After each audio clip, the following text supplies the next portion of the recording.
Doctor कमर चीमा तज्जियाकार इस वक्त हमें ज्वाइन कर चुके हैं। डॉक्टर साहब बहुत शुक्रिया वक्त देने के लिए। सर, मौजूदा जो सूरत हाल है इस पर क्या कहेंगे, और ख़ास तौर पर कबायली अवाम की जानिब से ये अनाउंसमेंट करना कि वो दहशत गर्दों के खिलाफ पाक फौज के साथ हथियार उठाने के लिए तैयार हैं, कितना इंपॉर्टेंट है ये ऐलान इस सूरत में?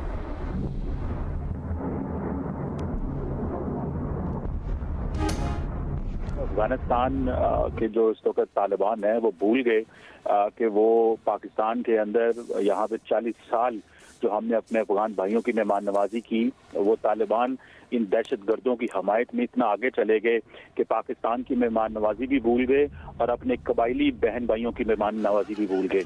तो मेरा ख्याल है कि ये जो हमारे कबायली बहन भाइयों ने ये कहा है कि वो बंदूक उठाएंगे और तालिबान जो कि दहशत गर्दों को पनाह दे रहे हैं, तालिबान जो कि TTP को, दाइश को पनाह दे रहे हैं और उनको कवर दे रहे हैं कि वो अगर पाकिस्तान में घुसने देने की जो कवर दे रहे हैं, मैं समझता हूँ कि कबायली अवाम हमेशा पाकिस्तान की और पाकिस्तान की फौज और हम सारे मिल के दहशत गर्दी का मुकाबला करते हैं। लेकिन ये एक इम्पॉर्टेंट चीज़ है कि अफगान तालिबान को शायद ये है कि ये वो अगर दहशत गर्दों को पनाह देते रहेंगे तो दुनिया शायद इनकी इस रवैये को इग्नोर कर देगी।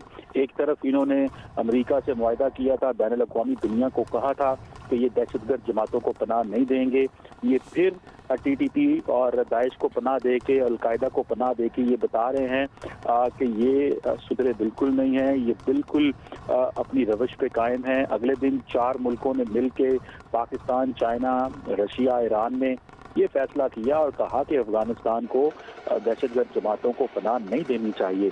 इसके बावजूद अफगानिस्तान का बिहेवियर नहीं बदला और जैसे ही अफगानिस्तान के फॉरेन मिनिस्टर इंडिया गए, शायद उनको ये बताया गया या कहा गया कि उनको तमाम किस्म की सपोर्ट भारत की तरफ से मिलेगी।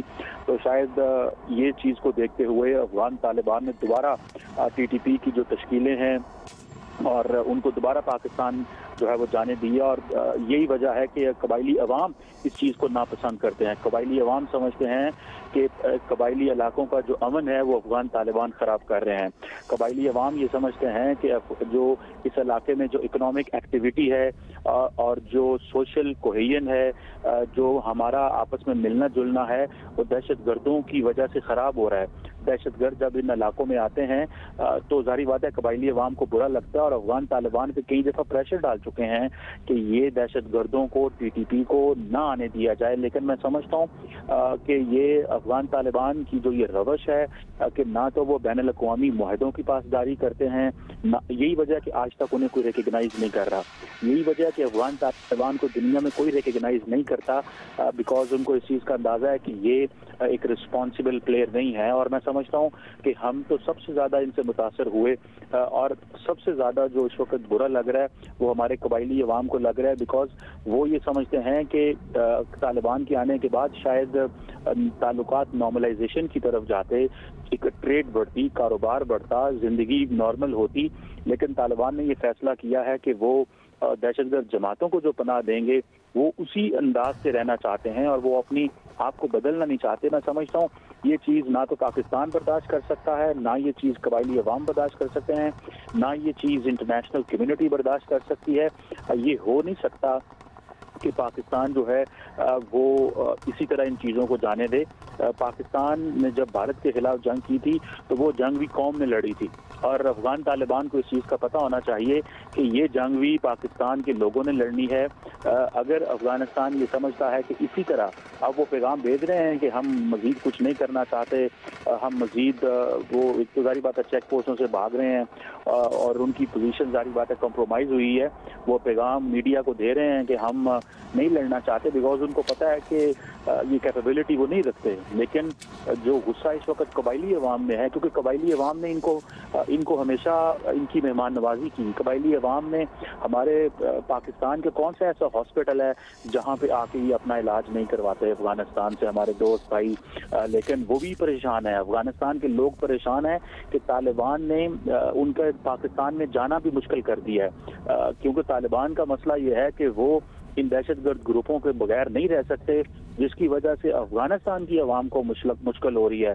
ना वो पाकिस्तान से ठीक मिल के कारोबार कर सकते हैं, ना वो अपनी फैमिलीज रिश्तेदारों को मिल सकते हैं, ना वो इलाज करवाने के लिए आ सकते हैं, और ना ही वो जो नॉर्मल एक्टिविटी है पाकिस्तान से वो कर सकते हैं। सो विद इन अफगानिस्तान एक तालिबान के ऊपर प्रेशर मौजूद है, लेकिन स्टिल तालिबान समझते हैं क्योंकि शायद वो ताकत के सिर पे अफगानिस्तान की आवाम को डरा धमका सकते हैं, और क्योंकि वहाँ पे हमें इस चीज़ का तो अंदाज़ा है कि हर चीज़ वहाँ पे बंद है। इवन कि इंटरनेट रिसेंटली बंद कर दिया गया था, और प्रेशर आने के बाद उन्होंने इंटरनेट दोबारा खोला।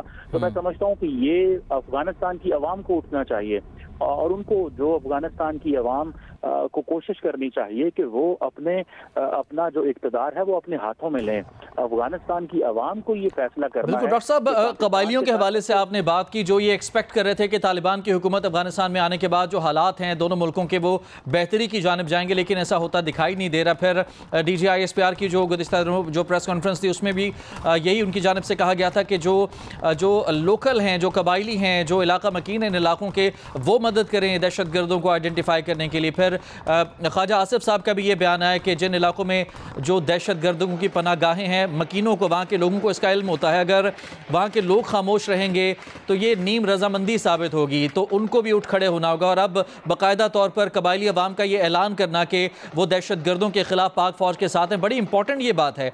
ये पैगाम था क्या?